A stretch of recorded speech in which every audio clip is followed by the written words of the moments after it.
I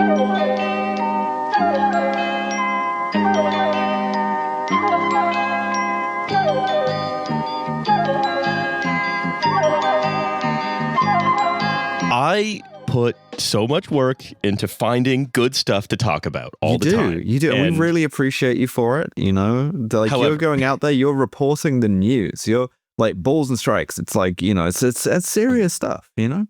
Yeah. I put in the work. I decide here's what we're going to talk about. I distill it down into what I think are like the key points or the key facts and figures or whatever.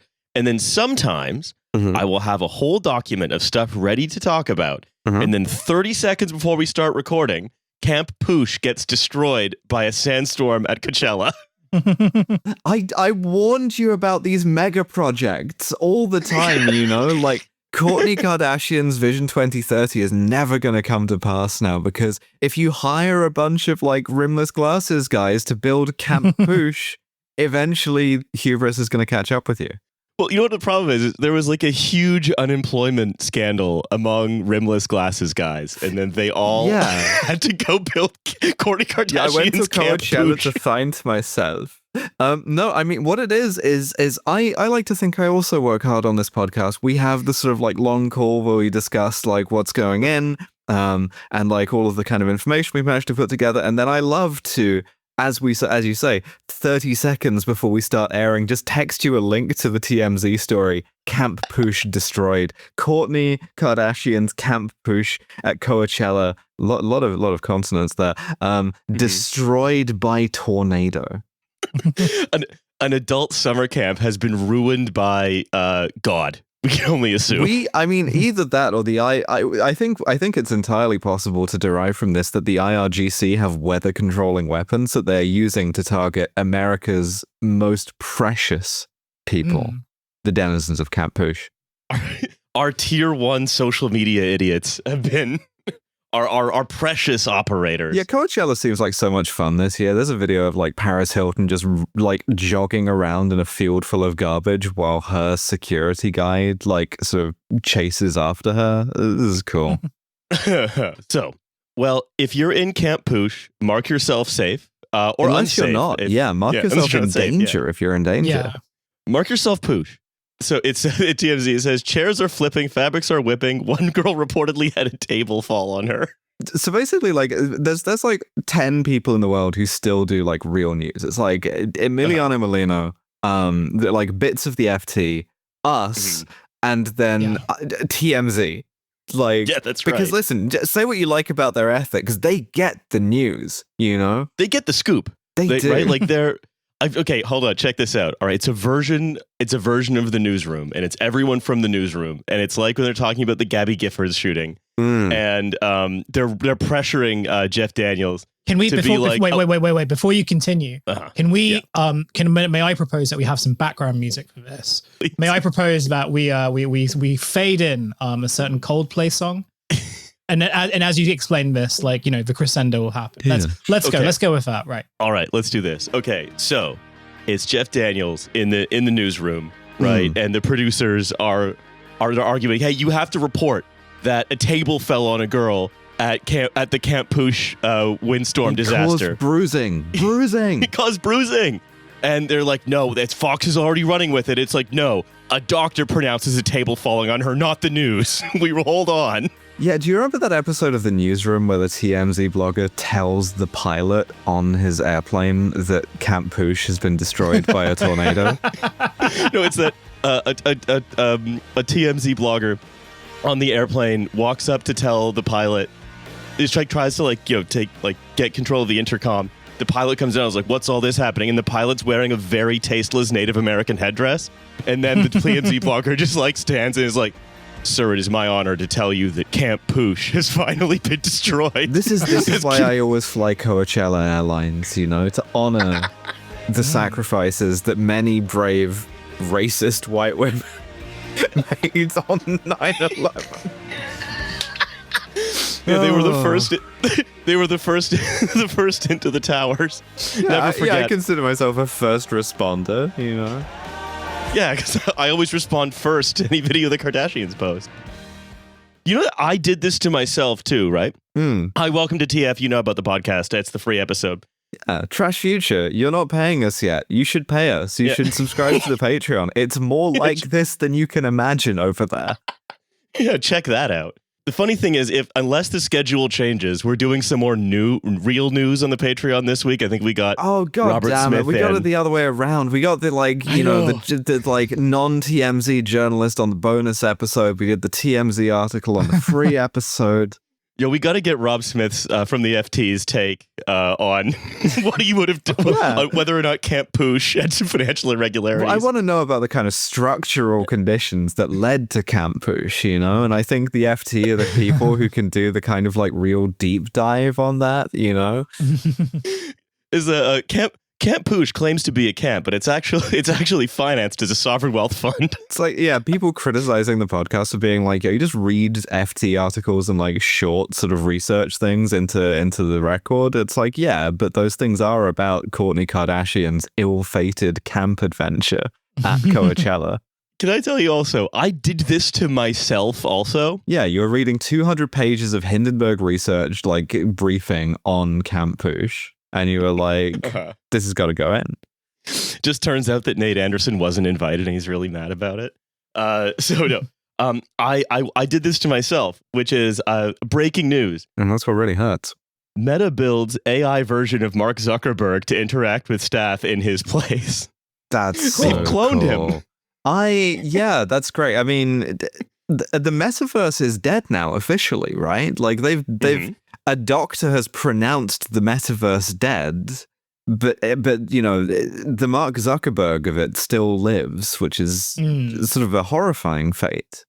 So Meta is building an artificial intelligence version of Mark Zuckerberg that will engage with employees in his stead.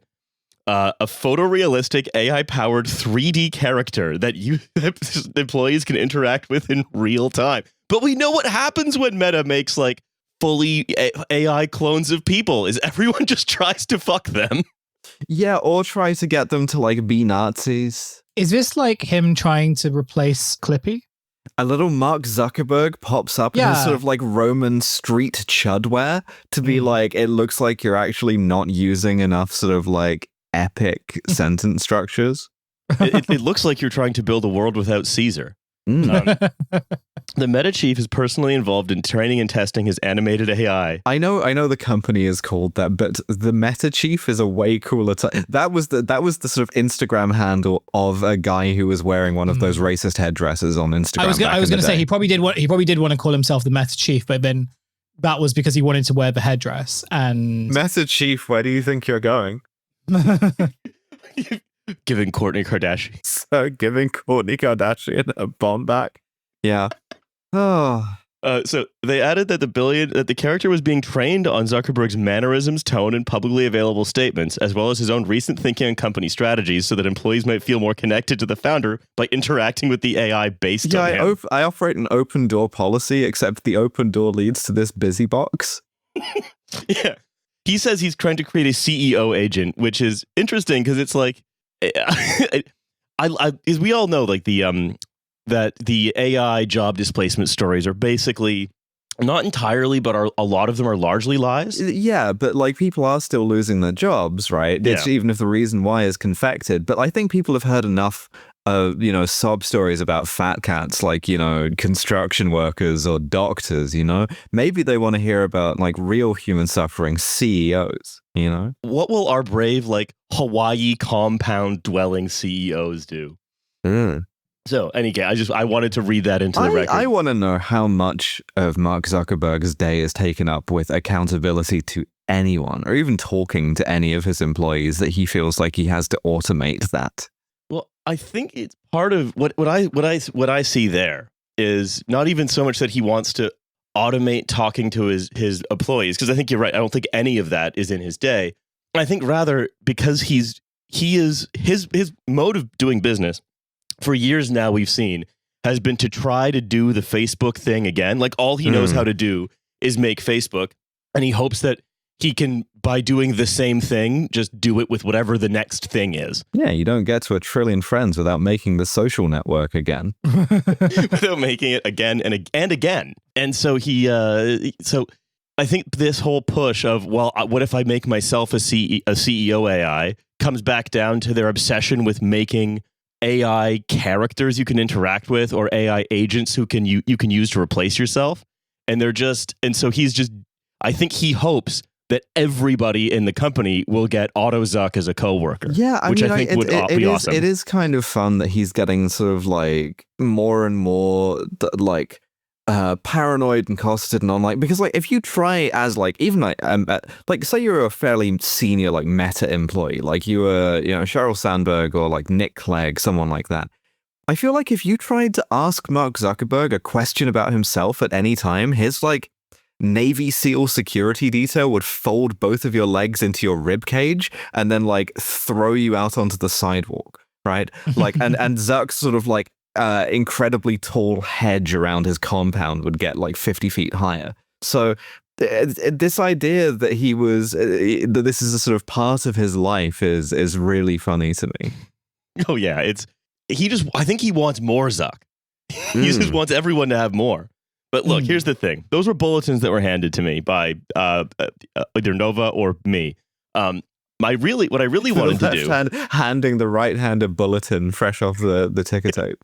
Yes, I'm being handed a bulletin by the Me service. No, I really wanted to open on what I've noticed is something becoming a bit of a tradition in British journalism, which is Keir Starmer does something really sad in a Spanish, and always in Spain. And then the Daily Mail reports on it as though he's in a sort of sick last days bastards. of Rome. Sick fucking freak Keir Starmer, overpaid for a disappointing example of like some street food. Yeah.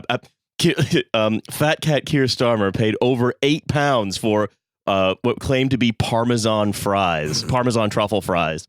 Keir Starmer felt kind of pressured to get paella and then felt kind of awkward about it because that's a lot of seafood. See him just sitting in like a touristy beachside restaurant, and the Daily Mail guys just going through the bins to get the receipt. I've never been to Spain, so I don't have like deep pulls for this. I feel like we need to do like a sort of a fact-finding mission, like a research trip to Spain so I can land these jokes better, so I could be like, sick freak Keir Starmer went into the Prado or whatever. Well, so in this case, if you remember, a couple years ago, he went on vacation to the Canary Islands, where he and his family just went down a big slide. Oh yeah, I remember. It was like a sort of like it was like a non-snow toboggan, like some kind of weird local folk way of like we just like to slide down this hill sometimes. And then the Daily Mail sort of tried to monster him on the basis that he and his like security had pushed in line or something. Yeah, correct. And like children were waiting for the toboggan for the you know non-ice toboggan, and Keir Starmer personally shoved them aside. Oh, I have it. Sir Keir Starmer infuriates holidaymakers by cutting in front of queue for holiday toboggan ride. And at that moment, it was over for him, you know, and he lost his mojo. Yeah, onlooker Russell Schachter said Brits are famous for being good at queuing, and it was a difficult pill to swallow. So they've done it again, which is he went to Valencia. It's really difficult to swallow this toboggan pill. I'm so toboggan pilled. So Sir Keir Starmer lounged. You can just say Canadian. Yeah, just go fuck off.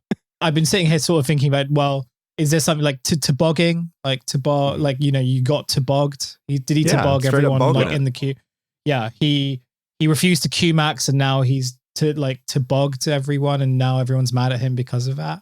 Yeah, sure, we can say that.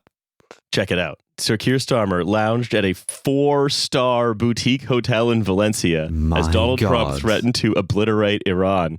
The Prime Minister, this is what I like about it. Oh, the Prime Minister, you're just in like a sort of nice-ish hotel, and like your like government phone that you get when you're the Prime Minister, which is just regular iPhone. They didn't spring for the Pro version because it's Britain, not a real country. Is just going like, hey, Donald Trump has said that he's gonna blockade the Strait of Hormuz, and you're just like sitting on a bed that's sort of like almost comfortable and going, cool, I should probably like do something about that. The Prime Minister spent 4 days at the £200 a night Valencia Caballers Hotel, complete with rooftop bar and swimming pool. It's like that's the same price you'd pay to stay at a Premier Inn in Zone 3 in London. Yeah. I mean, the thing that amuses me, right, is that it's of like every British politician, or almost every British politician, is on some level corrupt and genuinely does enjoy the like stupidly nice things, right? Like, thus, all of the sort of photos of Boris Johnson sort of like rolling into an airport off of a yacht, right? It's just normally the like Starmer in this case is being a little bit circumspect about it. Like if he wants to go on like the yachts and stuff, he's gonna, I guess, do that after he stops being prime minister. And so he's taken the most kind of normcore possible holiday for a middle-class British guy. And like in return, it's like, oh, Croesus here, right, has just sort of, is getting something out of the fucking minibar. Disgusting. But also, like, they keep on comparing it to what Trump is doing. They say, well, he was complete. They say this hotel complete with rooftop bar and swimming pool. This, again, they say 4-star. Again, I'm sure it's a perfectly nice complete hotel. With rooftop bar, sometimes heated swimming pool. It's got a balcony, but it's like the Juliet balcony kind where you can like open the windows. It's nice, I guess. The prime minister from his room with a Wi-Fi enabled TV, free for guests. Yeah, sick fuck. You know what you can use Wi-Fi for? Pornography, which is, we are forced to assume what he was using it for. The Sun has the Mail on Sunday has hired actors to recreate Keir Starmer's sick bacchanal with his family. As Trump delivered an extraordinary ultimatum warning he would hit and obliterate Iran's power plants if the Strait of Hormuz was not opened. Even as the U.S. president told Tehran on Easter Sunday, "You'll be living in hell. There'll be nothing like it," the PM remained in Valencia. Despite dressing down in Adidas trainers, jeans, and a light jacket, Sir Keir failed to keep a low profile, with locals quickly spotting him thanks to the team of armed police and bodyguards flanking him throughout. Just like trying to become like the most bland person, or perhaps he already was, right? In Britain, where it's like the kind of European responses to Trump have been, sort of like Mark Rutte has been sort of like, filleting Trump. Macron's been trying to restore like French grandeur.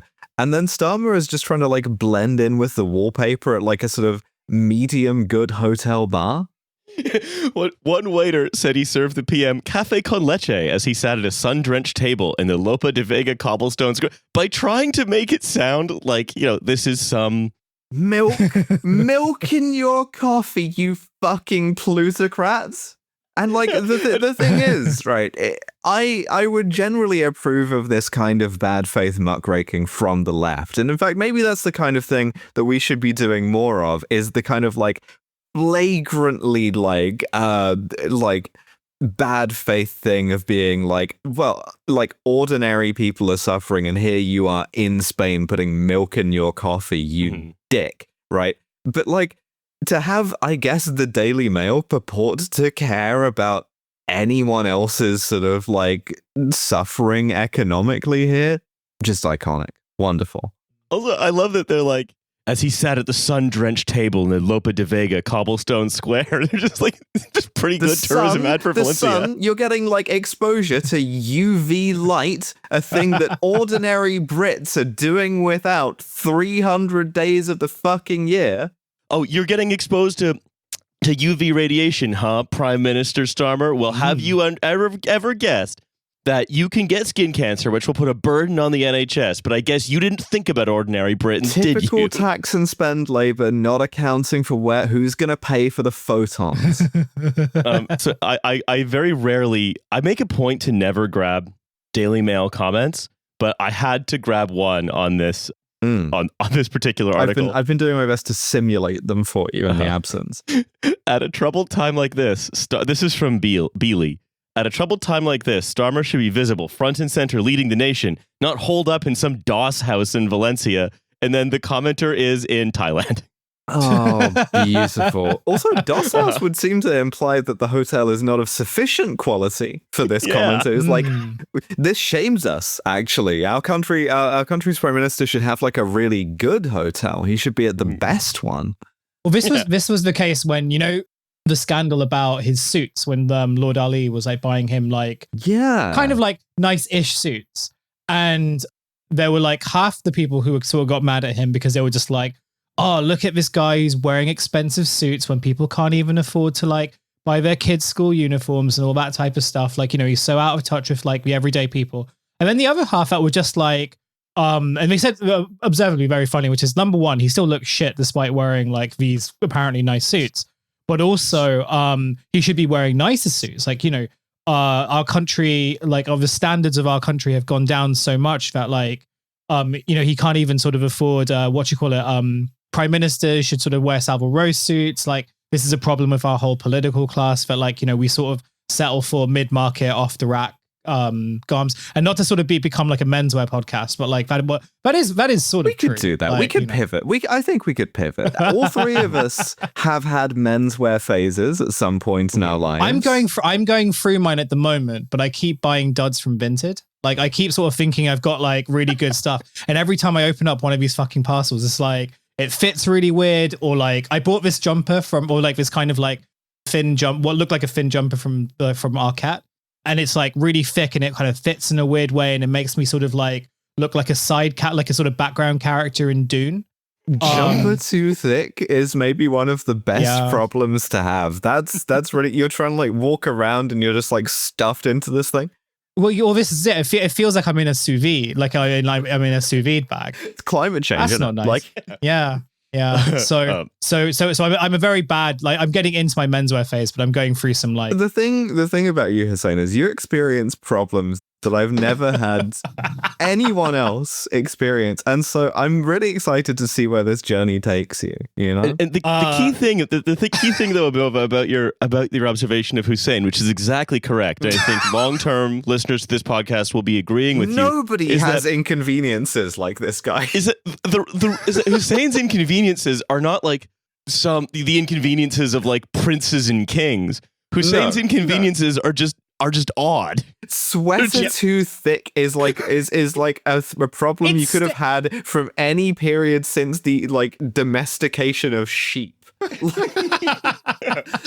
There were medieval peasants being like, I tried to get this cloak, but it's kind of too thick, and I look kind of ridiculous in my cloak.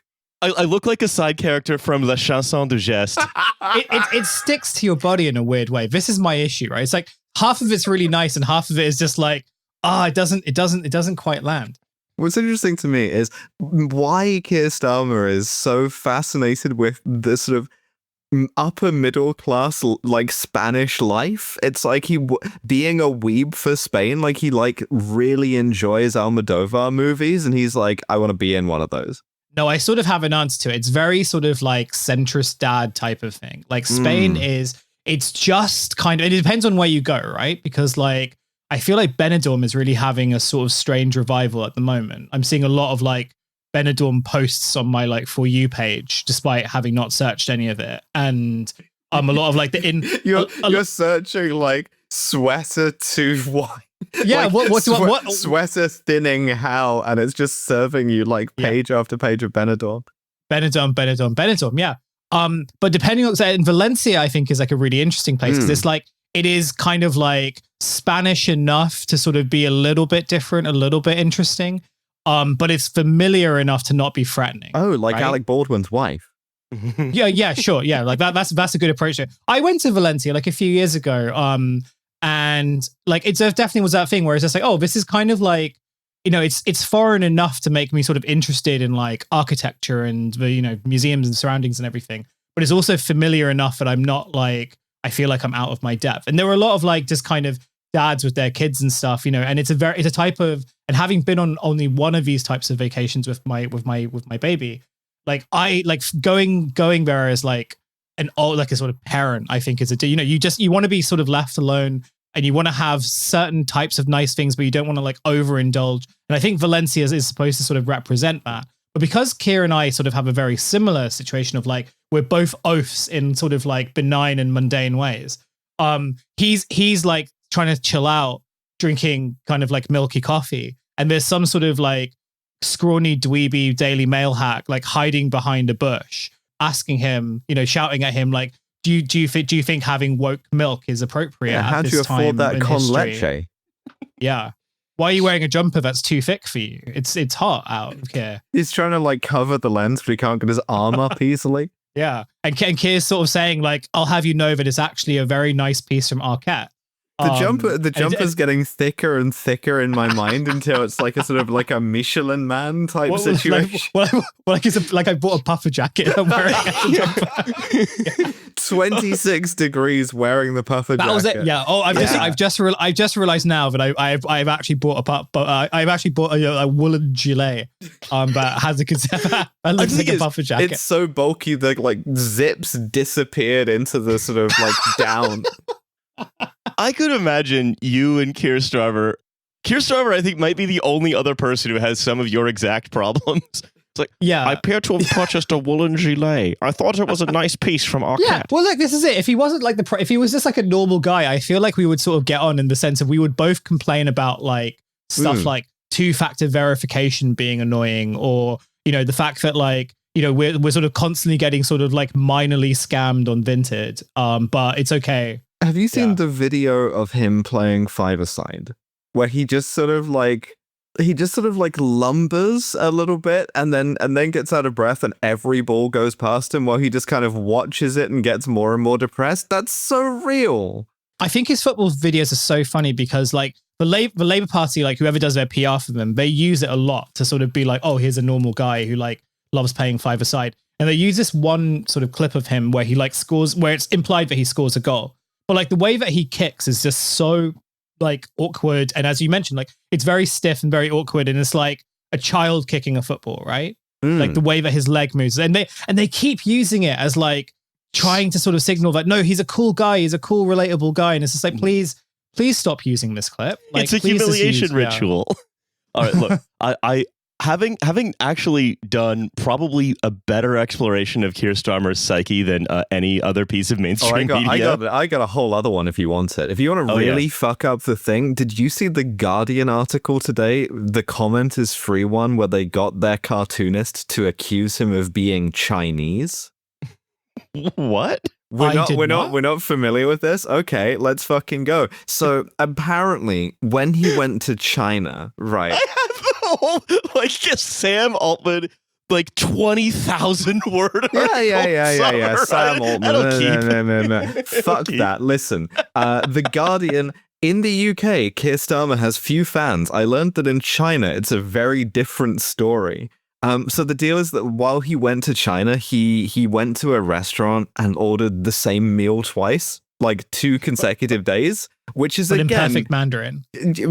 Basically, feels like a very sort of Hussein Kasvani activity. I don't say that in a derogatory way. I appreciate that. And it's respectful, right? Thank you. So he went kind of viral for like a week in China. For doing this, because you can't order the same meal twice. No, it's they admired this. They admired that he like ate with chopsticks, and he like I guess really did shock an entire restaurant by ordering in perfect Mandarin. Well, maybe that was it. Like someone taught him how to order this one dish in perfect Mandarin, and the choice was well, you either order another dish, but you show yourself as not knowing Mandarin, or you order the same dish, in order to convince people that you do know Mandarin.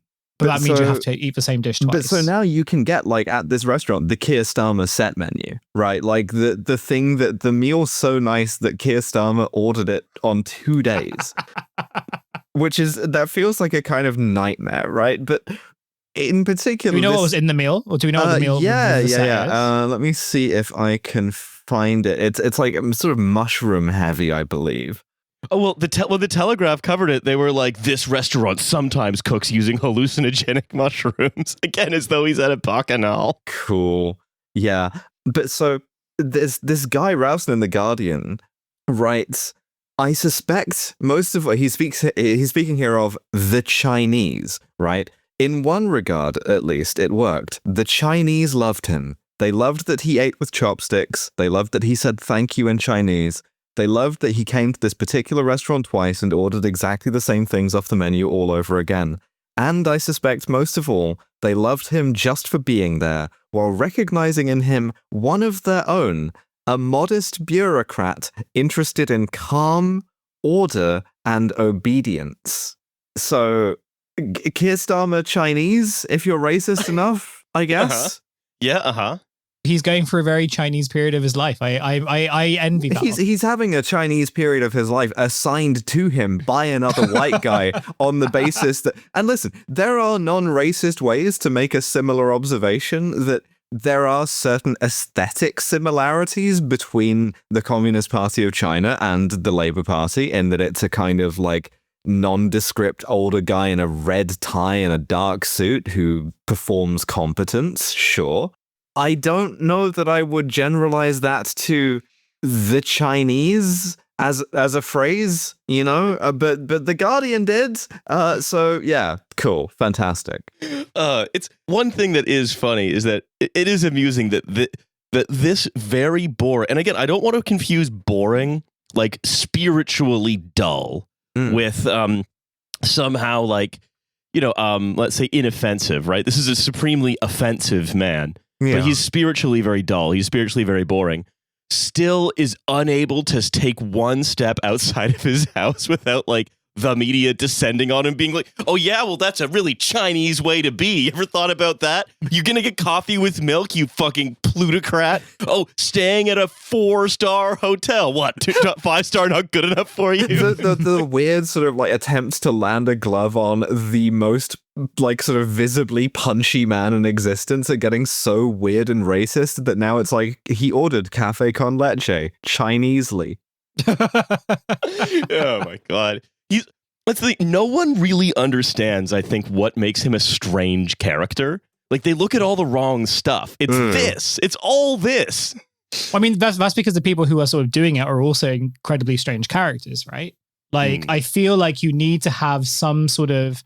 You need to interact with, like, enough normal people in the world to recognize, like, kind of his peculiarities. And the problem is, and I'm not saying that any of us are, like, particularly normal people, but I think we are a lot more normal than, like, people who get paid to write and talk about politics, because sometimes the shit that they come up with is very much just like, yeah, you've kind of identified that these are strange people, but you don't understand why, because so much of your approach to trying to understand these people, which is your job, you see so much of yourself in them. It's the only way that I can understand it. Well, we see some of you in him, Hussein. It's just we see. Yeah, I mean, none of them see that. So look, I want to talk about a couple other things. I'm sort of folding all of the like Iran discussion in for probably another week. Yeah, because who knows what the fuck will have happened by then? Like, did Trump trying to play the Uno reverse card of actually I'm the one closing the Straits of Hormuz?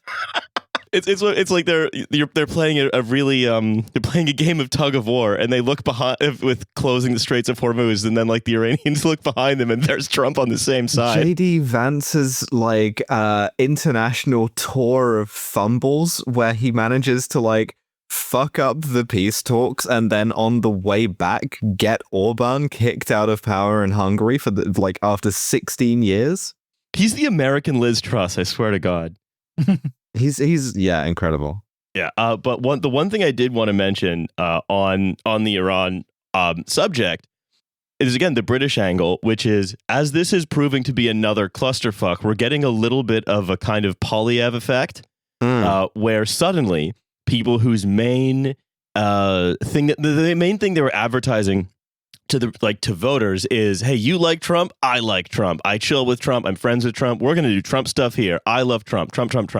Now, like a lot of like big Brexit supporters, especially because the whole Brexit project was incredibly Atlanticist, they're now having to like all pretend that they never liked Donald Trump, right? Like, because it's like you have buyer's remorse. Well, sorry, everyone who isn't Trump or someone he considers to be in his mafia of New York real estate friends, you always end up getting the Polish construction worker treatment, always. And so now Nigel Farage is having to say, I happen to know Donald Trump, but that's by the by. When it used to be that like he used to say, oh, Trump is Mr. Brexit. Trump and Britain are going to take America and the UK into a golden age, blah, blah, blah. In January, David Frost argued that Britain should, quote, strive to be America's new Israel. And I don't quite know what that means.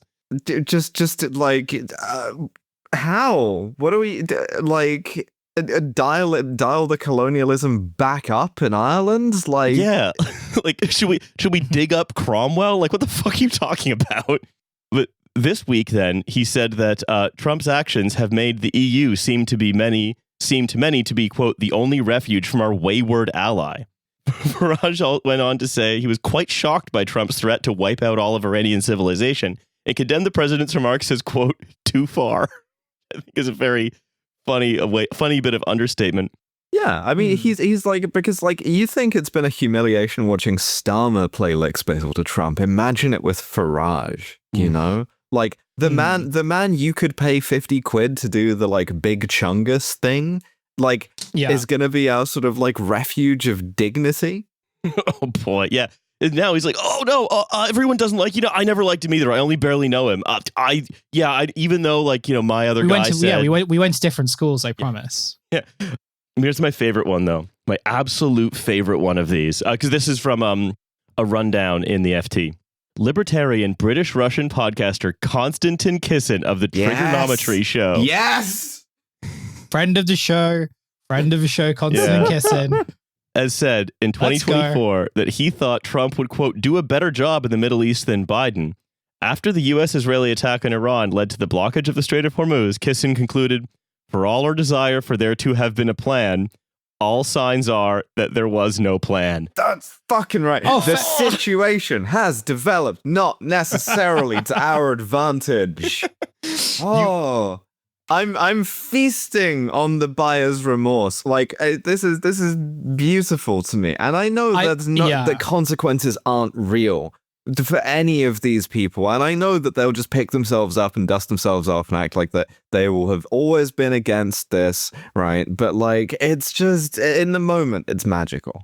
Yeah, I feel like looking at the reform stuff, and also just looking, I've been really enjoying watching Konstantin's crash out recently, and just that whole space, because you're right in the sense of they put so much like, I think it's a really interesting. It was like looking back on like, I guess like a 10-year period.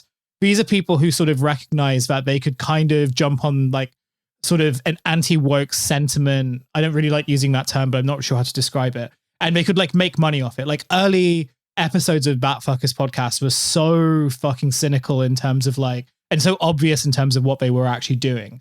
And we all knew that the party was only going to be able to last for so long, right? Mm-hmm. And I feel like at this moment, like a lot of them are beginning to realize that there's actually not really any way to come back from this. Mm-hmm. So much of the infrastructure was dependent on the anti-woke stuff kind of lasting forever and always finding like different types of opponents that were easy to pick off and easy to sort of like dismantle, and to sort of, extract and make money from outrage. But the problem is that number one, like so much of the internet is filled with outrage now. So you were always going to struggle to like do anything anyway. But these are also very real consequences of getting into bed with idiots who like would sell you out the moment it was convenient for them. And now none of them can really sort of actually defend what's going on in Iran. Yeah. And if you like, if you sort of see clips of like Konstantin's podcast, which I don't really think you need to, but I see them every so often, like it is so clear that he's looking for an off-ramp and he doesn't quite know how to do it. Well, the off-ramp for these people was always going to be like Vance, or was going to be Rubio, and, if the United States and its electoral system makes it to 2028, then yeah, sure, I guess. But what if Donald Trump destroys the everything first, Because I've done like detailed study on this, right? And after sort of some years of really advanced research, I've concluded that Americans are a kind of nominally sentient sort of meat assemblage whose primary motivation is number in front of the gas station. I'm not sure why that's so, but I understand it to be the case. And so if number in front of the gas station gets too high, they're all going to start getting pronouns again. Like they're going to be doing land acknowledgements, whatever it takes to make the number go back down again.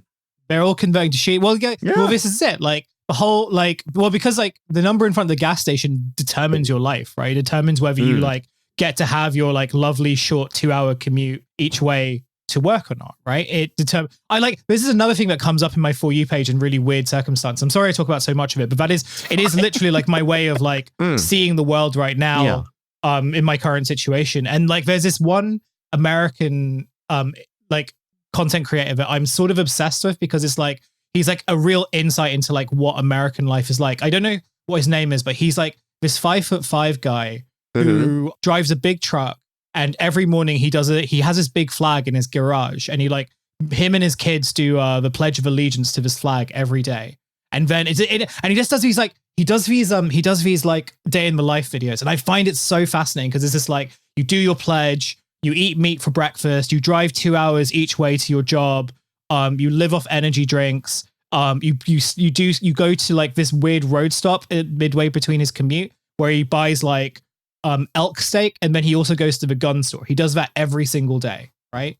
And then he comes back and he makes like these horrible, disgusting meals. And that's America. That is America. Life is so beautiful. And all of that is dependent on the number on the, all of that is dependent on it's the number. What it is, right? Do you remember Nate Silver sort of driving himself insane, being like, oh, American politics is so complicated. I'm the only sort of special bright boy clever enough to understand it, and now it's too complicated even for me, and I'm going to retire and become a baseball monk again, right? Like, he was wrong. And one of the reasons why is that Americans have two kind of dice pools, if you like. They have two health bars, like the number in front of the gas station and racism, right? And the most successful politician, as Donald Trump sort of was until fairly recently, was like understood that the art was balancing those two things, and you can kind of compensate a little bit for number going up with a little bit more racism and vice versa, but like in this case, we're fucking up the number stats really badly. Oil, we're on the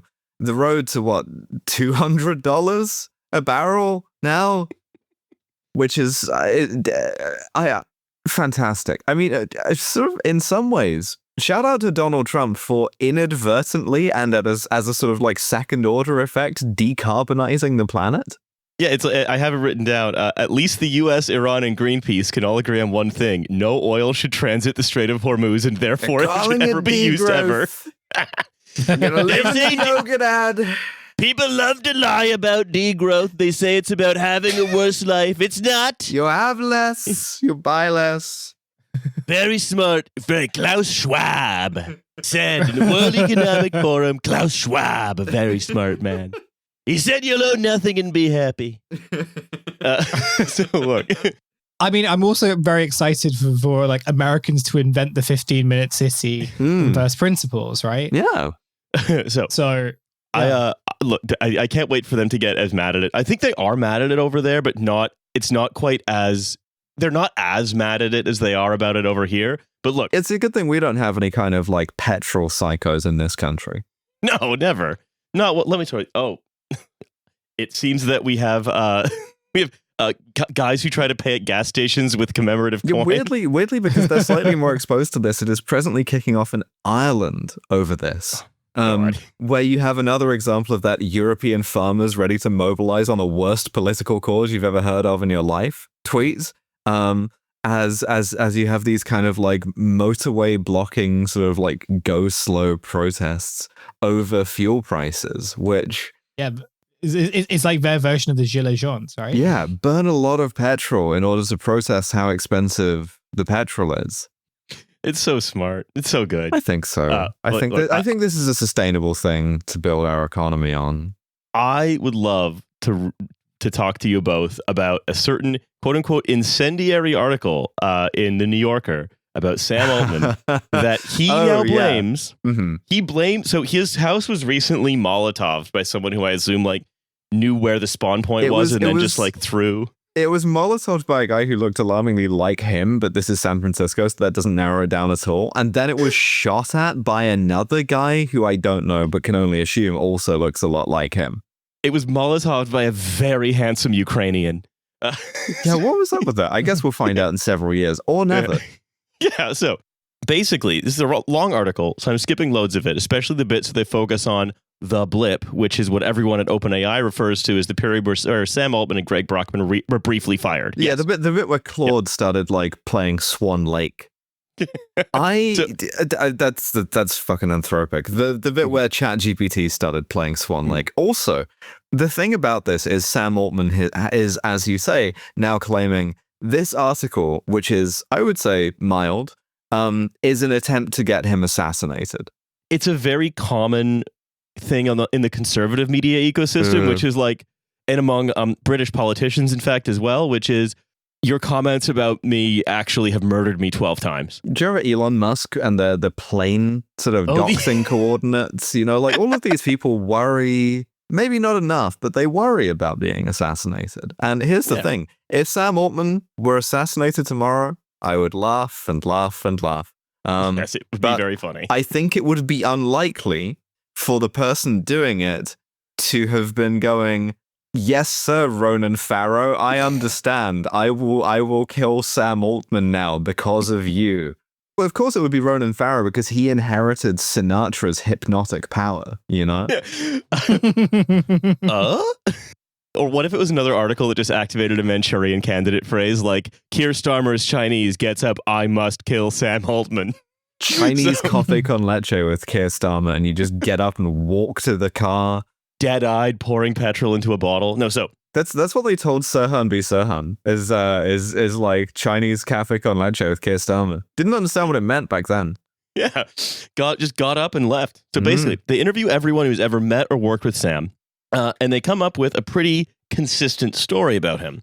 A former board member, they write, argued that Altman was not some Machiavellian villain, but merely, to the point of fecklessness, able to convince himself of the shifting realities of his sales pitches. Yeah, this is the least kind of controversial thing you can possibly say about Sam Altman, right? And it's a revelation that everyone should have had much earlier, which is he's not a tech guy just because he wears like jeans and sneakers to work. He's a marketing guy. He's a sales guy.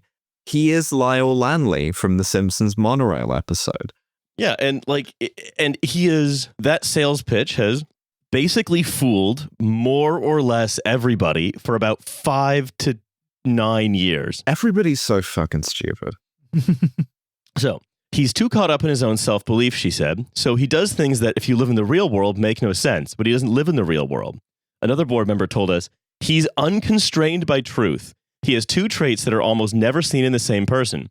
The first is a strong desire to please people. The second is a sociopathic lack of concern for the consequences that may come from deceiving someone. Okay, but that's a really common set of traits to have. It's also a good description of like AI as well.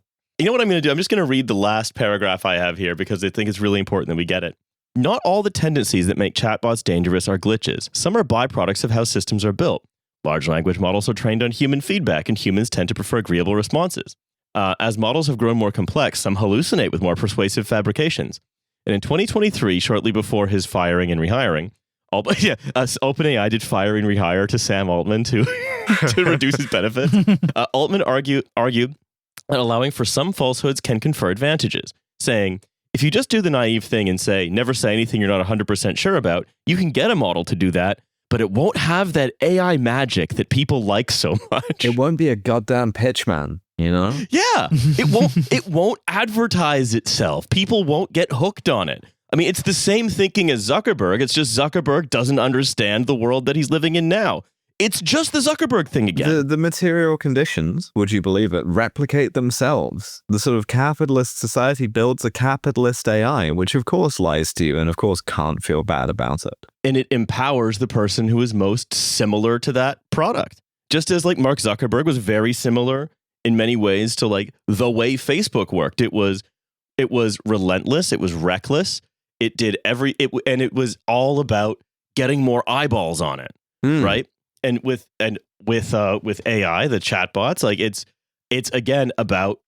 is about deception of a different kind. You're trying to replace people's perception of reality, not just the lens through which they interact with other people. So, in a tense call after Altman's firing, the board pressed him to acknowledge a pattern of deception. He said repeatedly, "This is so fucked up. I can't change my personality. I can't change my personality," meaning I love lying. You're telling me to stop lying, and lying's a core part of who I am. I really like it. Yeah. So Oh, I don't. But have you considered, ladies and gentlemen of the board? I don't want to. I don't wanna. When pressed by the reporters, he said, "It's possible I meant something like I try to be a unifying force, saying that this trait enabled him to lead an immensely successful company." A board member offered a different interpretation of his statement. "No, what he meant was, I have this trait where I lie to people and I have no plans to stop." Yeah, which it turns out is a really just winning strategy. Shout out to lying. It rules, I guess. Trash Future Podcast offers a salute to lying. An employee gave us a tour of the OpenAI office. There was an animated digital painting of Alan Turing. Its eyes tracked us as we passed. Typically, they said you can interact with the painting, but the sound has been disabled because it wouldn't stop eavesdropping on employees and butting into their conversations. Amazing. I love to put what is essentially hostile architecture and design inside the office. Elsewhere, plaques, brochures, and merchandise displayed the words, "Feel the AGI." The phrase was originally associated with Ilya Sutskever, who was the main lead engineer who orchestrated the coup because he believed that Sam Altman wasn't paying attention to the AI safety ghost stories, which is where a lot of this goes on to address, who used it to caution his colleagues about the risks of AGI, the threshold at which machines match human cognitive capacities. After the blip, Altman repurposed it as a cheerful slogan hailing a superabundant future. And it's never gonna fucking happen. No. Like, but like, I don't know. It's one of those things where I feel like our consistent prediction that it just isn't going to happen is like, it's more and more people are convincing themselves that like the singularity is any day now, any second, right? And, you know, oh, there's smart people on both sides or whatever. If we're wrong about this, I take a sort of like inverse Rocco's basilisk type approach to this, where it's like, if we're wrong about this, oh, fuck me for not predicting like, you know, super intelligence. My bad. On the other hand, I feel pretty good about predicting a large amount of marketing bullshit, a thing I've been subjected to for my entire life. And it's like, well, this marketing bullshit is actually much scarier than the previous marketing bullshit. It's going to build God. It's going to build God, okay? So, like, you can't be mad at me for lying all the time. And I'm not lying about it building God, even though I lie about everything else. Yeah, that's the one thing. Super promise. But let's go into the history. Altman joined the inaugural batch at Y Combinator, and his project was called Looped with a T. Remember when stuff used to be called that? I remember that. Looped was a proto-social network that used the locations of people's flip phones to tell their friends where they were. Federal rules required phone carriers to be able to track the locations for use of emergency services, but Altman struck deals with the carriers to tap these capabilities for the company's use. Also at Sam, one Looped employee recalled Altman bragging widely that he was a champion ping pong player, as in the Missouri high school ping pong champion, and then proved to be the worst player in the office. That's really good. I mean, so like the main sort of expose here is something that which was already publicly known. It's public record is that Sam Altman was a VC guy, right? Like, and still functionally is. It's just he pretends to be a sort of like computer toucher now. But his sort of one startup thing before becoming sort of like poacher turned gamekeeper in venture capital was, what if looking at your friends' locations on their phones was an interesting basis for a social network, which it isn't. And I think the thing was that Looped had like 500 users or whatever by the time it shut down, which was in 6 months. Well, in that 6 months, the board tried to fire him twice for his lack of transparency with them. You're not taking this stupid idea seriously. It gets acquired by a fintech. And then Paul Graham makes him CEO of Y Combinator at 28. But a lot of people suspect that the acquisition was to save face for Sam because Paul Graham had basically chosen him as, okay, this is the guy. Yeah, because VC is about being the guy more than it is about the product. The product is hardly ever good. And he also starts pissing everyone off at Y Combinator, specifically because he engaged in so much self-dealing, making personal investments into good companies and blocking others from investing in them. By 2018, the other YC partners are so annoyed at this that they tried to get Graham to fire him. Altman has maintained over the years, this is back to the article, both in public and in recent depositions, that he was never fired from Y Combinator and he did not resist leaving, but in private, Paul Graham has been unambiguous that Sam Altman was fired because the YC partners did not trust him. On one occasion, Graham told YC colleagues that prior to his removal, quote, Sam just lies to us all the time. We should trust this guy when he says God's around the corner. Oh, yeah. Yeah. So I want to jump back to 2015, which is where Altman starts OpenAI from an email exchange with Elon Musk. He has this usual song and dance about AI safety, which Elon Musk purports to care about at the time, and how the goal is to avoid the AI dictatorship. That's how they word it. It's crazy how much less brain rotted Elon is. Like, still a lot, but in these exchanges, he's like, he's got sentences still. He's not fully sort of gone yet. Yeah, it's like he's able to. He has a kind of theory of mind. He's pissy and pernickety and snippy, but he has a theory of mind, I think. So Musk gives him $1 billion, and then he and Altman, remember this isn't their day job, Altman is still the CEO of Y Combinator, stop by the office once a week, where a similar safety song and dance brings in Dario Amodei and Ilya Sutskever, who are sort of key talent that they want to poach, especially Sutskever. Yeah, and those two are the kind of computer touches in this. Yeah. By September 2017, Musk had grown impatient. During discussions about whether to reconstitute OpenAI as a for-profit company, he demanded majority control. Altman's replies varied depending on the context. In fairness, your replies would vary if you had to deal with Elon Musk, right? If you're just like getting another email from Elon being like, hey, I just noticed how it isn't talking about white genocide in South Africa. Can we make it talk about white genocide in South Africa? You would maybe lie under those circumstances and be like, oh yeah, sure, I'm looking into it, Yeah, Elon's like one of the people who it's really worth lying to if you ever get the chance. Oh God, yeah.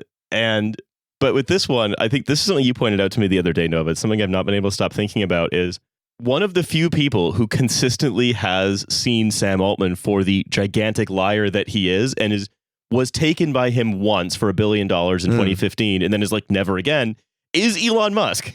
Everybody else gets swindled by him. The way to understand some of this is the sort of underlying shadow war between Musk and Altman, in which Elon is going about this in a sort of comically inept way, like everything else he does, where it seems like there is plenty of sort of like damaging information about Sam Altman, right? Like being sort of fired from Y Combinator, or like the sort of self-dealing or whatever. But Musk, because he is homophobic and can't avoid the kind of lurid, seems to spend the entire article, or his proxies seem to spend the entire article, trying to convince Ronan Farrow that Sam Altman is a pedophile, a thing for which they can then find no evidence whatsoever. Like, yeah, I feel like there'll be a big challenge for the New Yorker fact checkers to be able to do that. Yeah, to really back that one up. But they keep getting sent mysteriously from sort of like Elon-aligned people dossiers about Sam Altman's army of twinks or whatever, or these kind of like implications that like he sort of like pursues underage men, which then they can't find any corroboration for. And it's just like, that's a perfect piece of sort of Muskian ineptitude and bigotry to try and like find the one thing about this guy that is not objectionable, which is that he's gay, and go all in on that and nothing else. Yeah, it's like the one person who wasn't fooled by him from 2017, like 2017 to 19 on, or especially by 2022, when the GPT, when Chat GPT really like exploded into popularity, is the one guy whose main tactic for getting him is the one that doesn't mean anything. Yeah, well, I mean, the army of twinks thing is kind of funny, right? Because it's like focusing on something that alleges some relatively sort of like damaging self-dealing, right? The idea here is that Altman invests heavily in his like partners or former partners' companies in a way that essentially puts a financial leash on them for life, right? If you want to keep making money, then you have to stay at this company that Sam Altman owns sort of like a heavy percentage of, right? And therefore, Sam Altman has a sort of army of twinks. The reason why that's evil isn't that they're twinks.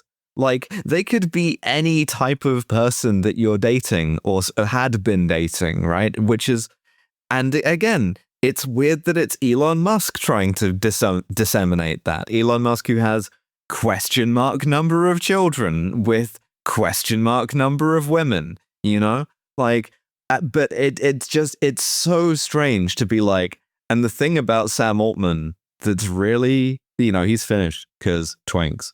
Yeah.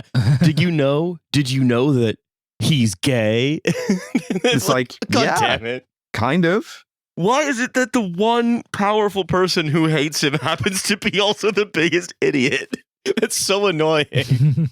Because we live in fucking Team Fortress 2 timeline, and we have two equally matched stupid billionaires forcing us to battle back and forth forever. He'd grown impatient. During discussions about whether to reconstitute, he demanded majority, as a for-profit, he demanded majority control. Altman's consistent demand seems to have been that if OpenAI were ever reorganized under the control of the CEO, that the job should go to him. Sutskever was uncomfortable with the idea. The goal of the OpenAI is to make the future good and avoid AGI dictatorship, he continued, addressing Musk. So it's a bad idea. So the deal with Sutskever and Amadei in particular is that they, as sort of computer touchers and like understanders of the sort of computer science of this thing, believe that they can make God real and believe that, you know, it's going to imprison and enslave them, right? I think that that's stupid still, but they're like sort of genuinely worried about the sort of apocalyptic thing. And you can ask the question of like where that kind of worry comes from, but like ultimately, right, like they believe it. Sam Altman does not believe anything. And so OpenAI starts with this kind of commitment to safety that then gets shredded. As you're saying, Nova, right? This is about watering down this commitment to safety that these guys genuinely believe in, even if we think it is ludicrous. About a dozen of OpenAI's top engineers held a series of secret meetings to discuss whether OpenAI's founders, including Brockman and Altman, could be trusted. At one, an employee was reminded of a sketch by Mitchell and Webb, in which a Nazi soldier on the Eastern Front, in a moment of clarity, asks, "Are we the baddies?" In Sam Altman's twink division, looking around at each other like, By 2018, Amadei had started questioning the founder's motives more openly. Everything was a rotating set of schemes to make money, he later wrote in his notes. Again, like, whoa, it's crazy. And he was worried. There was no clear statement of how OpenAI's existence would make the world a better place. OpenAI had a mission statement, but that it wasn't clear that this mission statement meant anything to executives at all, where they just say, to ensure that AGI benefits all of humanity. Because you can sort of make a determination about how seriously the worry about like we're going to build God and God's going to be evil persists, right? Because you can graph these three guys, Altman, Amadei, and Sutskever, on how long it takes them to start playing the sort of the capitalism tune, right? Because you go from OpenAI, which was doing it sort of like almost immediately, to Amadei quitting and doing Anthropic, which has then sort of like been slower at it, but is picking up now, to Sutskever, who, as far as I know, is still on the sort of like, what if this kills all of us or enslaves us and makes us work in the silicon mines? So, but I think you can maybe derive from that if one of the two of them who knows what they're talking about is now like, yeah, but Anthropic can make sort of like business decisions and it'll be fine, that maybe it wasn't that serious after all. And here's the neat thing about this prediction. If I'm wrong about that, you can fucking kick the shit out of me in the silicon mines. Yeah, that's right. I'm already having a bad time because I'm in the mines. You can only get so wet if you jump in a lake. Yeah. But Amadei wanted that charter to be made much more specific. He said he wanted a merge and assist clause, which is about like no matter who discovers AGI first, if it's not OpenAI, they'll voluntarily wind down and donate everything to that organization. And like Sam was like, yeah, sure, we'll do that, whatever. And they were doing that with Google in mind, right? Because part of this was like a serious worry on Amadei and Sutskever's part that Google was going to invent God and then it was going to be Google God and that was going to be bad. Now, granted, they thought that would have happened by now. And as far as I know, Google have not invented God, but still time, I guess. But the other thing, right, is that this happens like 2017, like 2018. But then Microsoft starts wanting to invest. And, Amadei and Sutskever are insistent that the merge and assist clause be kept. And Sam said, of course. Any negotiation with Microsoft, don't worry. We will keep the like nuclear bomb in our charter. Amadei recalled after the deal was finalized, 80% of the charter was just betrayed. It's like, I can't believe this happened a 9th time. You can literally just say you're going to do something and then not do it. It's so awesome that world leaders are clamoring to try to get like this guy into more and more official systems. Well, you can do it particularly in tech because like, what's a tech guy going to do? Type at you? So he confronted Altman, who denied that the provision existed. Ooh, tense meeting. Amadei read it aloud, pointing to the text, and then forced another colleague to confirm its existence to Altman directly. In another tense encounter, Altman summoned Amadei and his sister Daniela, who worked in safety and policy at the company, to tell them that he had it on good authority from a senior executive that they'd been plotting a coup. Daniela, the notes continue, lost it and brought in that executive, who denied having said anything. As one person briefed in the exchange said, Altman then denied having made the claim at all, saying, "I didn't even say that," to which Daniela responded, "You literally just said that before I went and got him." Lying is so cool. This is literally just the like woman yelling at the cat at the dining table type thing. Yeah, it's great. It's just like this is a guy who just loves lying. Simple passions. Like, do what you love. You never work a day in your life. Yeah. But think back to all the episodes of Ed Zitron where Ed's like, I think OpenAI might be lying about some stuff. And now we got this personal profile of Altman where he's like, I'm addicted to lying. It's one of my core personality traits. So in late 2022, a paper on deceptive alignment, which is that sufficiently advanced models pretend to behave well during test and then to escape and then get deployed and pursue their own goals, got one of its authors an email from Altman promising to endow $1 billion prize to anyone who can fix that problem. And that's just enough of a safety-pilled statement for that researcher to join OpenAI. Because at this point, up until 2022, it's really hard for them to get good people from who will otherwise go to Google. And so instead they have to keep saying, oh, but we're safe. And so they get the most like philosophical AI people. As soon as the researcher joined, the prize became an in-house team, but that got to use 20% of the compute, which turned out to be 2% of the compute, which turned out to be using all the worst chips. They got this all screwed up. You know, they put an extra 0 on that. This lead complained to Murati, but she told him to stop pressing the point because the commitment was never realistic anyway. These concerns alarmed everybody else, mainly Ilias, so much that then we get to the blip, which we all know Sam reverses. Yeah, you should have known that what Sam Altman was telling you was so obvious a lie that it wouldn't ever happen, you know? Yeah. Oh, it was Sam telling? Oh, we have an additional secret rule.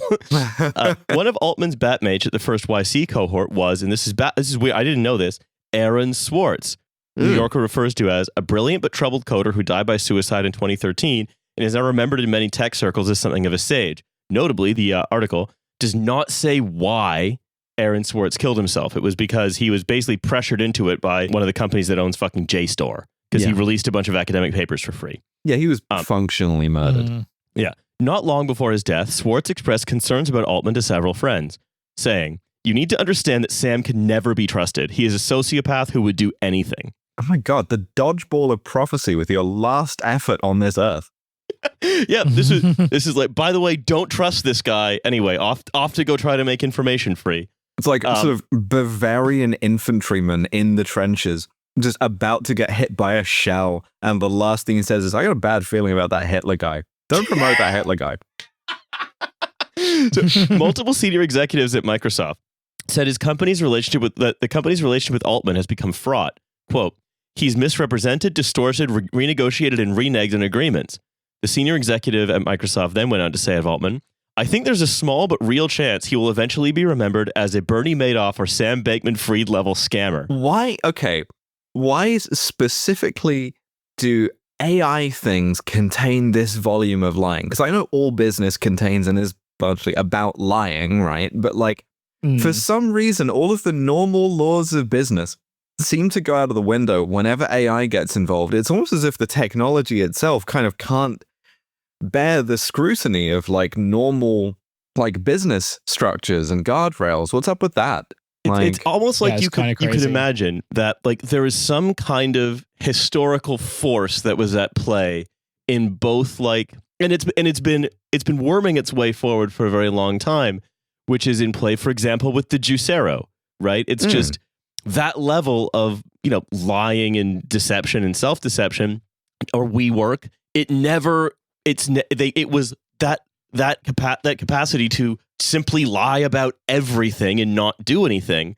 It was looking for the right product to attach itself to, and now finally found it's it. kind of infected everything else as well. Like, I was thinking about this the other day in a different context, because it was sort of like, I think the question that was still very much the same. Was it like, is it like, has the sort of like zero interest rate tech industry that sort of has emerged, and one that was also built around lying and built around sort of deceiving people, both in terms of overpromising or sometimes just like promising something to customers that it didn't deliver on, or like massively, like, you know, the whole story of tech in the past kind of few decades, even pre-AI, has been overvalued tech companies that turn out to sort of be nothing or to be shells, and then the whole thing collapsing, and then we just do it over and over again.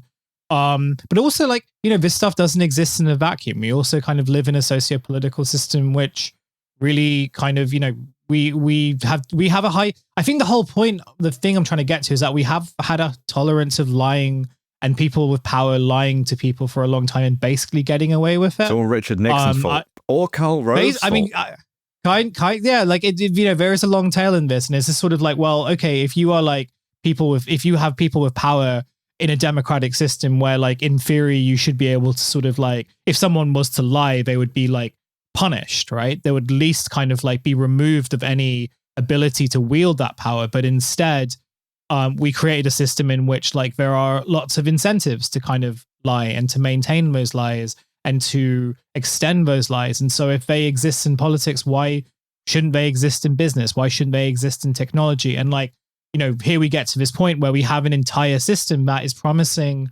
to save like lots of global economies built around those lies. And if someone was to say, well, you know, if someone was to like hold these people accountable for their lies and for their sort of like misdirections, I don't know whether, because again, it's very much like, you know, they can see themselves in the AI industry in the sense of like, oh, like we operate in the same way, which is basically through deceptions and doing enough deceptions to mold the world into something that we are familiar with.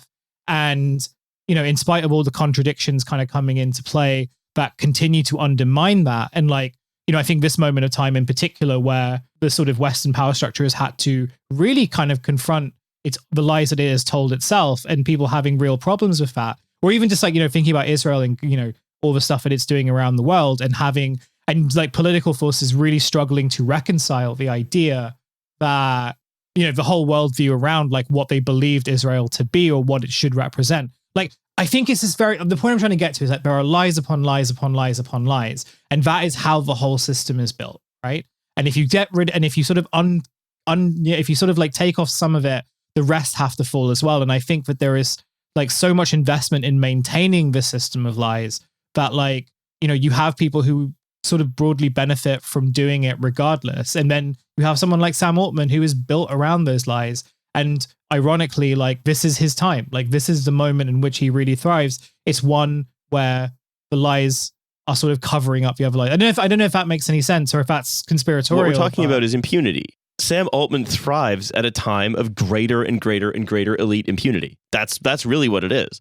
And so, in fact, we can even go on to roll this into... There's one last line of defense, one check and balance, and it's twink with a Molotov. A fourth Ukrainian. So, depending on the audience, Altman uses the Manhattan Project analogy to encourage either acceleration or caution. Yeah, until someone invents a fourth Ukrainian. Yeah. In a meeting with U.S. intelligence officials in the summer of 2017, he claimed that China had launched an AGI Manhattan Project and that OpenAI needed billions of dollars of government funding to keep pace. Do you think it's kind of insulting if you're like a CIA guy that you have to take a meeting with a guy who lies this much but is this bad at it? Well, when we follow up. When pressed for evidence, Altman says, "I've just heard things." He told an intelligence official that he would follow up with the evidence, but he never did. The official then concluded no evidence existed, and he realized, quote, "It was just being used as a sales pitch." Please give me money. China's definitely building the same thing I am. Please give me. And the thing is, it took the Trump 2 administration really for him to get what he actually wanted. Yeah, to get a sort of White House that credulous. Yeah. So, but then there's this other thing called the country's plan. A brainstorming session again about safety, and again in 2017 about how to keep this from becoming like a nuclear arms race. Greg Brockman comes up with this idea. OpenAI can enrich itself by playing world powers off against one another and starting a bidding war among them. Brockman's goal, according to Jack Clark, OpenAI's policy director at the time, was to, quote, set up a prisoner's dilemma where all nations need to keep giving us funding, and implicitly not giving us funding is kind of dangerous. A junior researcher recalled thinking, this is fucking insane. It does sound it a little bit, yeah. So we go on. The only reason it was abandoned is that the superstar researchers, once again, keep threatening to quit every time they don't take safety seriously. But Sam was undeterred. Here's another mini conference they held with billionaires Nick Bostrom and Reid Hoffman. The days were spent in a sleek conference room where guests gave talks. Hoffman, the LinkedIn co-founder, expounded on possibilities of encoding AI with Buddhist compassion. But the final presenter was Altman, armed with a pitch deck that described a global cryptocurrency redeemable for the attention of AGI. Once the AGI was maximally useful, people would then bid to buy time on their servers. Amade wrote in his notes, the idea was absurd in his face. Would Vladimir Putin end up owning some of the tokens? In retrospect, this was one of the many red flags about Sam I should have taken more seriously. Just sort of pitching your way into outer heaven is a great idea, I think. Also, this is going long, but I do want to hit a couple more notes on this. He loves the Saudis, he loves the Emiratis because they have money and they want to give it to him. But a week after Khashoggi got the full body haircut, it was announced that Sam was joining the board of NEOM. Clark said, that one slid by me. Clark said, Sam, you cannot be on this board. And Altman initially defended his involvement, telling Clark that Jared Kushner assured him personally that the Saudis didn't do this. Yeah, I was assured. Yeah, it's like, no, another lying guy lied to me. Come on, it's fine. Sam was eventually forced into quitting, but he remained undeterred and wanted to stay as close to MBS as possible. As OpenAI prepares for an IPO, Altman has faced many questions not only about the effect of AI on the economy, but about his company's own finances. Eric Ries, an expert on startup governance, derided the circular deals in the industry and suggested that some of the company's accounting practices were, quote, borderline fraudulent. But Altman, interviewed in February, said, my definition of winning is that people crazy up level and the insane sci-fi future becomes true for all of us. I'm very ambitious as far as my hope for humanity and what I expect us all to achieve. Cool. I weirdly have very little personal ambition. No one believes you're doing this just because it's interesting, he said. You're doing it for power or for some other thing. But even people close to Altman find it difficult to know where his hope for humanity ends and his ambition begins. His greatest strength has always been his ability to convince disparate groups that what he wants and what they need are one and the same. He's just driving around San Francisco in the Koenigsegg, being pursued by Elon Musk's homophobic PIs, like the last reel of Goodfellas. And every meeting he goes to, he's like, I'm more relaxed than anyone's ever been. Yeah. I'm building what might be an evil god. And you know what? I think it's pretty cool. By the way, China might do it. I heard that from a guy. My uncle told me. He works at Nintendo. He is the most uncle. No one has ever had an uncle more in Nintendo than Sam Altman has. He has the most hot Canadian boyfriends of anybody in history. I would say so. Altman responded with a move that no other pitchman had ever perfected, responded to his unique environment. He used apocalyptic rhetoric to explain how AGI could destroy us all and therefore why he should be one to build it. Yeah, explicitly just as a sales technique. Yeah. And Farrow says, maybe this was a premeditated masterstroke, or maybe he was fumbling for an advantage, but it seems to have worked. Anyway, this is amazing. This is a look inside Sam Altman. Ooh, this is a terrible guy. What are the odds? Anyway, look, I think that's all we have time for today, though. So I want to thank you all for being a TF listener. Remind you that we are almost certainly this Thursday, unless something changes, going to be talking about one of the more interesting scandals in British business currently that I've been kind of obsessed with. It's a little bit guys shaving a poodle Wirecard style. So interesting. Do sign up for that. I think it will be a lot of fun. I'm excited. Also, do you like Me in November? Do you like our friend Maddie Lubchansky? Please say you like us. Please say that you like us. Don't tell us. But tell us if you like us.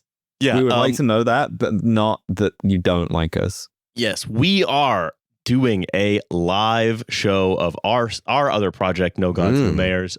At the time of the recording, there are 7 tickets left for the all 3 shows. There are only 7 tickets left for the all 3 shows ticket.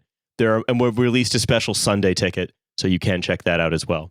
Anyway, so we'll see you on the premium episode, and otherwise, fuck, why am I so bad at ending the fucking show? See you on the premium episode. Until then, fucking, why can I suddenly not do this? Jesus fucking Christ. Thank you for listening. We hope to see you on the premium episode, or next time on the next free episode, where who knows what's going to have happened. You know, like maybe we'll all just maybe they'll all just have died. You know, maybe we just won't have to worry about it because they'll all just have died. That'll be cool. Yep. Yeah. Well, anyway.